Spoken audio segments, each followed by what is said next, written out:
ketika was-sama'i wat-thariq wa ma adraka mat-thariq, was-sama'i wat-thariq wa ma adraka ma an-najmu thaqib in kullu nafsin namma 'alaiha hafid falyanzuril insanu mimma khuliqa mimma iddafiq yakhruju min baini sulbi wa taraib. Yang pertama menunjukkan ilmu astronomi, yang kedua menunjukkan ilmu anatomi manusia, yang ketiga menunjukkan ilmu geologi, vulkanologi, apa yang ada di dalam sama'i wat thariq.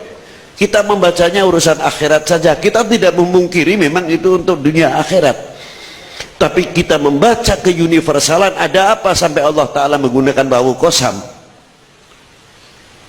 makna demi. Mustahil Allah Ta'ala sumpah dengan makhluknya, mustahil. Wawu di sini wa bi izzati wa jalali wa qudrati wa iradati wa bi ilmi. Di sini maksudnya,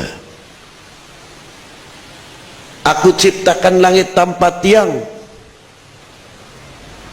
aku ciptakan torik, di mana di torik itu beberapa ada was-sama'i dzatil buruj wal yaumil ma'ud. Di dalam buat torik itu ada wasyamsi wa duhaha wal qamari idza talaha. Di dalam buat torik itu ada wasyamsi tajri li mustaqarri laha dzalika taqdirul azizil alim wal qamaru qaddarnahu manazil hatta ada kal urjunil qadim wasyamsu la yanbaghi laha an tudrikal qamar wal lailu sabiqun nahar wa kullun fi falakin yasbahun.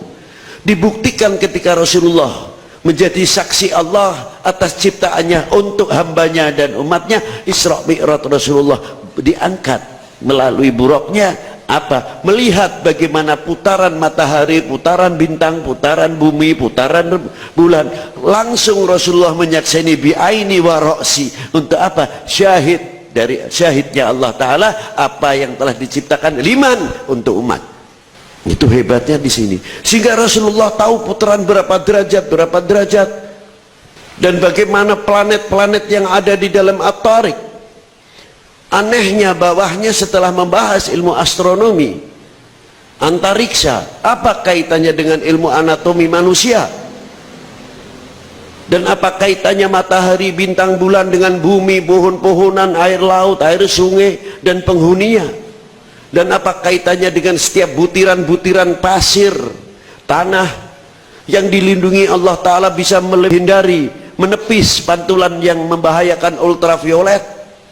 Daun-daun pun diberi, kalau daunnya kasar ada duri-durinya yang lembut sekali seperti rambut, tapi yang tidak berambut dikasih oleh Allah Ta'ala mengkilat. Untuk apa? Menepis, bagaikan pasir-pasir laut kalau diangkatkan tengkerlip. Itu yang menangkal daripada ultraviolet. Ikan laut diberi sisik untuk menangkal ultraviolet, yang tidak bersisik diberi lendir. Itulah sebab subhanallah wa bihamdihi subhanallah azim jalla rabbi wa qadar. Tapi ilmu yang demikian banyak terbengkalai. Ila mata ayuha syabab, sampai kapan kita terbengkalai ilmu-ilmu yang sebenarnya sangat manfaat sekali kepada dunia ini yang sedang sangat memerlukan? Dan bagaimana ketika geologi, vulkanologi, dalam dunia pertambangan ketika bisa kita melihat bumi ini, sedang bumi ini berzikir, setiap dahunan bertasbih berzikir. Kita bisa melihat lebih jauh kemana. Setiap gunung mempunyai lava dan mengeluarkan setiap pagi, hingga sepanas-panasnya, di sedingin-dinginnya di Indonesia tetap lembab. Suruh putih betul-betul kayak di Timur Tengah, tidak mungkin. Karena apa? Kelembapan dari belirang itu sendiri. Tapi sejauh mana pula kita menyelidiki geologi itu tersendiri, bahwa sungai mempunyai kandungan belirangnya berapa, setiap anak sungai berapa kandungan kapurnya, berapa kandungan besinya, sehingga kita bisa menemukan antar sungai yang banyak besinya silang dikawinkan dengan yang banyak kapurnya untuk kepentingan dunia pertanian. Tidak usah kita terlalu muluk-muluk selalu menghantungkan kepada pupuk dan lain sebagainya. Perkawinan ini saja bisa menunjang. Bojone pendek, kawin karo induk Belanda, tinggi, anaknya banyak tingginya daripada pendeknya. Nah, sama pohon-pohonan juga sama begitu. Ketika kita hasil silang karena pupuk yang memadai, hasilnya luar biasa. Kita belum sempat. Ini tugas orang-orang ahli tarekat yang sebenarnya bisa melahirkan apa yang terkandung dalam kalimah la ilaha illallah, apa yang diciptakan oleh la ilaha illallah. Kita mempelajari, itu bagian daripada zikir daripada kita semua yang ditantang oleh zaman. Tugasnya matan itu, mampukah kalian menjawab untuk ke depan demi kepentingan kemaslahatan umat dan bangsa ini atau tidak? Jawaban tidak ada. Pundak di tangan orang lain, tapi di pundak kalian sendiri yang akan mengiyakan atau tidak. Inilah, jangan sampai kita ini ternyata bobok dengan satu khilafiyah di antara a'imah, bukan bagikan dua rel.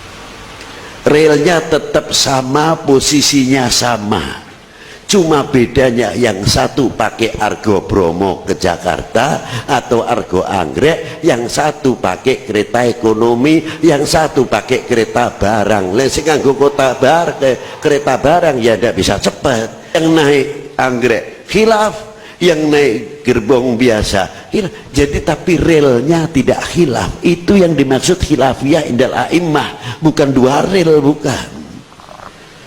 Jangan nafsir ini aja sembarangan. Kalau sudah dua trek berarti khilafnya temenanan. Itu masih satu rel, beda kereta. Itu khilafiyahnya a'immatul arbi'ah, itu di situ sebetulnya. Ma'asyiral hadirin rahimakumullah. Ini semuanya yang saya ceritakan,